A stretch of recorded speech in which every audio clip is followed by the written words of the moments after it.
আসসালামু আলাইকুম প্রিয় এইচএসসি 27 শিক্ষার্থী বন্ধুরা, আশা করি সবাই ভালো আছো। আজকের ভিডিওতে আমরা খুব গুরুত্বপূর্ণ একটি বিষয় নিয়ে কথা বলবো। এইচএসসি 27 পরীক্ষা কবে হতে পারে? প্রথমে একটা বিষয় ক্লিয়ার করে দেই। শিক্ষামন্ত্রী জানিয়েছেন ভবিষ্যতে একাডেমিক ক্যালেন্ডার ছোট করা হবে এবং ধীরে ধীরে পরীক্ষা ডিসেম্বরে নেওয়ার পরিকল্পনা রয়েছে। কিন্তু প্রশ্ন হচ্ছে, এই নিয়মটা কি এইচএসসি 27 থেকেই চালু হবে? আসল বাস্তবতা কি?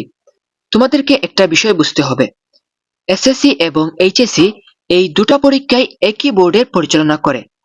সাধারণত এসএসসি পরীক্ষার পরই এইচএসসি পরীক্ষার আয়োজন করা হয়, তাই পুরো সময়সূচি একে অপরের সাথে কিছুটা সম্পর্কিত থাকে।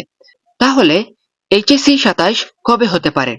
বর্তমান পরিস্থিতি এবং একাডেমিক টাইমলাইন অনুযায়ী এইচএসসি 27 পরীক্ষাটি মার্চের শেষে এবং এপ্রিলের মধ্যে হওয়ার সম্ভাবনা সবচেয়ে বেশি।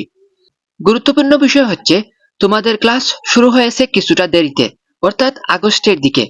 তাই ডিসেম্বরে এইচএসসি পরীক্ষা নেওয়ার সম্ভাবনা খুবই কম, কারণ তোমাদের ফুল সিলেবাসেই পরীক্ষা নেওয়া হবে এবং তোমাদের এই সিলেবাসটা শেষ করতে অনেক সময় লাগবে। এখন প্রশ্ন হচ্ছে, কেন জানুয়ারিতে বা ফেব্রুয়ারিতে পরীক্ষাটা নেওয়া হবে না? এই সময়টায় সাধারণত পরীক্ষার আয়োজন খুব কম করা হয়। বিশেষ করে রমজান মাসে সাধারণত কোনো বোর্ড পরীক্ষার আয়োজন করা হয় না। তাই পরীক্ষা পিছিয়ে মার্চ বা এপ্রিলে নেওয়ার সম্ভাবনা সবচেয়ে বেশি। এখন সবার একটা প্রশ্ন, যে ভবিষ্যতে কি হতে পারে?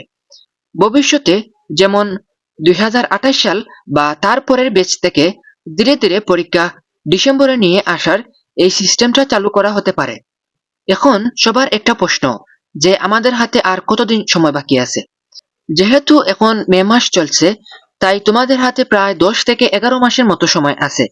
তাই এখন থেকে সিরিয়াস হয়ে প্রস্তুতি নেওয়া খুবই জরুরি। সবশেষে আমরা সম্পূর্ণ ভিডিও দেখে কি কি বুঝতে পারলাম তোমাদেরকে সামারি আকারে বলে দিই, যে এইচএসসি 27 পরীক্ষা মার্চ বা এপ্রিলের সময়ের মধ্যে নেওয়ার সম্ভাবনা সবচেয়ে বেশি। এই ব্যাচের ক্ষেত্রে ডিসেম্বরে পরীক্ষা হওয়ার সম্ভাবনা সবচেয়ে কম। ভবিষ্যতে পরীক্ষার সময়সূচি পরিবর্তন আসতে পারে, কিন্তু তোমাদের পরিবর্তন হওয়ার সম্ভাবনা নাই। তাই তোমাদেরকে বলবো, ভয় না পেয়ে এখন থেকেই পড়াশোনার প্ল্যান শুরু করো। আজকের ভিডিও থেকে তোমরা উপকৃত হলে অবশ্যই লাইক কমেন্ট করবে এবং সাবস্ক্রাইব করতে ভুলবে না। তো দেখা হচ্ছে তোমাদের সাথে নতুন কোনো ভিডিও নিয়ে। সবাই ভালো থাকো, সুস্থ থাকো।